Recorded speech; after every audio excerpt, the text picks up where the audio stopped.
What's up guys, this is Josh here and I recently ran across this photo of a McDonald's pay stub. First, let me start this video by saying that I am not demeaning or bashing people who work at McDonald's by no means. However, with all of the talk about raising the minimum wage, I do want to shed light on how much people are actually getting paid, even if they're getting paid slightly above minimum wage and what they have to live off of after the bills and all of that good stuff is taken out of their paychecks.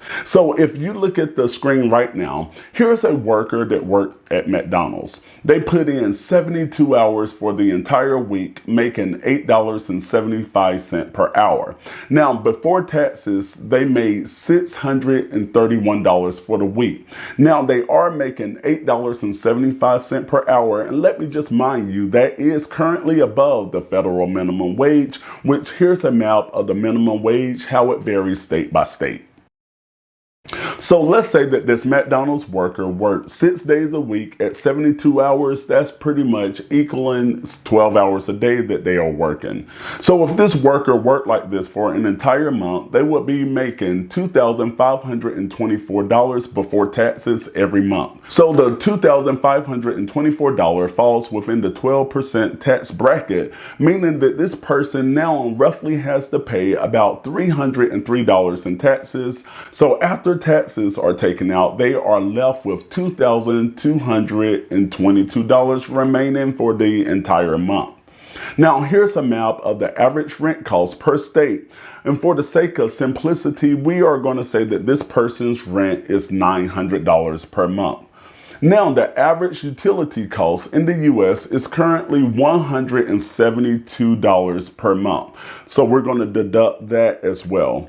So now we're going to buy a used car in the U.S., which it averages out to $397 per month. And with that car, this person will need car insurance. So let's say $100 flat for that. We live in a world now where it's almost like a necessity to have a phone, and the average cell phone basic plan in the US right now is going at about $70 a month. So we're going to subtract that out of what they have for the month.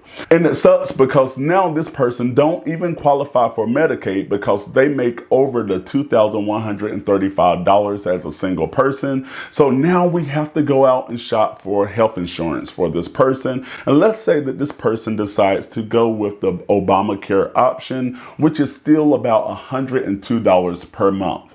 So after we paid our bills so far, now this person is only left with $481 for the remainder of the month. And the problem is that they still didn't pay for gas for the car, leaving them with only about $120 a week. And that $120 a week needs to cover food, gas, entertainment, and other basic expenses.